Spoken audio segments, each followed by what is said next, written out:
Nimboekuera. Hola alumnos, ¿cómo están? Ñañe, esta guaraní vamos a hablar en guaraní. Pero primero quiero que miren qué es lo que tenemos acá. Ven unas cuantas imágenes de cosas que hacemos durante el día. Eso es lo que vamos a aprender en guaraní. Va epa ayapo, arapucucueyabe, que hago durante el día.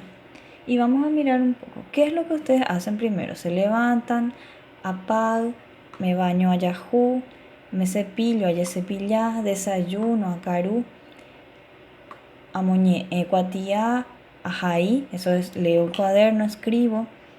Esas son cosas que hacen a la mañana. Pujarebe, se dice a la mañana.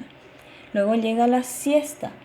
¿Cómo se dice en guaraní siesta? Es asaye. ¿Qué hacen durante la siesta? Almuerzan, she, akaru. Algunos duermen, she, añeno, me recuesto, a qué, me duermo. Luego llega la hora de la tarde. La tarde es kaaru. Añembosaray, juego. Algunos lavan los cubiertos, ayoheiten bipuru, ayudan en casa. Luego llega la hora de la noche. ¿Qué hago durante la noche? Vuelvo a comer, ceno, akaru. ¿Y qué hago después? Me duermo. ¿A qué? She, ¿a qué? Esas son actividades que hacen durante el día. Entonces van a la página del libro, el número 19 del libro guaraní, y ahí está la tarea de hoy. La pregunta era, ¿qué hago durante el día? Va epa ayapo, arapucucueyabe.